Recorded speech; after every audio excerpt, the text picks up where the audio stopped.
Good morning, children. What are the qualities of a leader? What are the unique qualities of people who take initiative?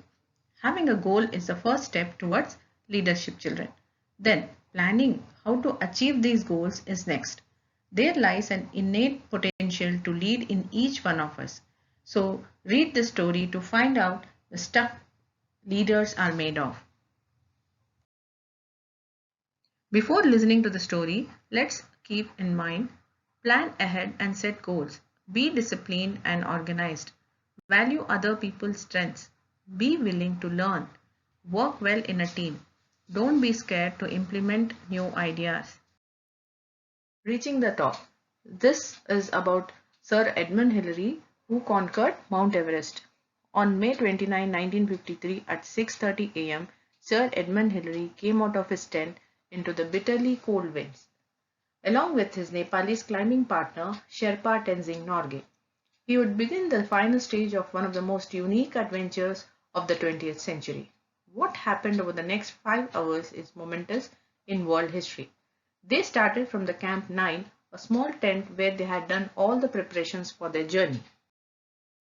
There were fierce gusts of wind, and apart from eating biscuits, dates, jam, and honey, they had to drink hot water with lemon to fight the effects of dehydration at a high altitude. They managed about 4 hours of sleep. At around 4:30 a.m., the wind slowed down a bit, and Hillary thought that it was a good deal clearer. He realized that they had a good chance to make a final push towards the summit. At around 6:30 a.m., they crawled out of their tents in minus 17 degrees Fahrenheit cold, clad in windproof suits and 3 pairs of gloves. Each one of them had 20 LV cylinders on their back. Because there is less oxygen there, they used cylinders of oxygen. So they started their final assault. Hillary led the way, chopping steps with his long-handled axe. Conditions became more difficult as they climbed higher. Hillary later said, "The snow conditions were distinctly dangerous, but no alternative route seemed available. So we continued our strenuous and uncomfortable efforts to beat a trail up to it." By 9 a.m., they had reached the south summit. A clear view of the mountain top could be seen from there. They moved on this path where no one had gone before. Hillary in front, cutting steps into the snow, and Tenzing following, securing the rope between them. After an hour of exhausting work, they reached a 50-feet cliff. They were tired to their core. Hillary later wrote, "This was a barrier beyond our feeble strength to overcome." Hillary wedged himself between the rocks, hanging over a 11,000 feet drop into Tibet.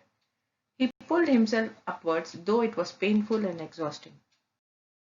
Then he pulled Tenzing up the gap. They continued cutting steps into the snow until they reached the roof of the world. Hillary later wrote, "I looked upwards to see a narrow snow ridge running up to a snow summit. A few more whacks of ice, axe in the snow, and we stood on the top." Hillary took photos of Tenzing and also several photos of ridges around. Tenzing placed some biscuits, chocolates, and sweets as a gift to the gods of the mountain, while Hillary placed a small cross beside them. Hillary and Tenzing shook hands and embraced each other. Everest had been conquered. It had never been easy. There was a fear that to climb beyond 28,000 feet, the brain might explode or one could go blind. The words of the Hillary are, "It is not the mountain we conquer, but ourselves." So Hillary and Tenzing's ascent has to be the finest movement in the history of human endeavor. Hillary showed everyone the way.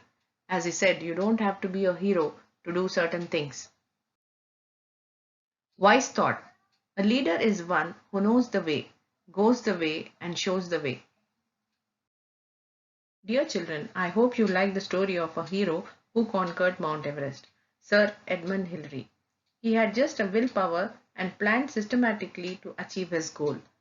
And you have to promise, from now on, I will work to find solutions to help others, try to see things from others people's viewpoint, use my strength and talent to solve others' problems. Thank you, children.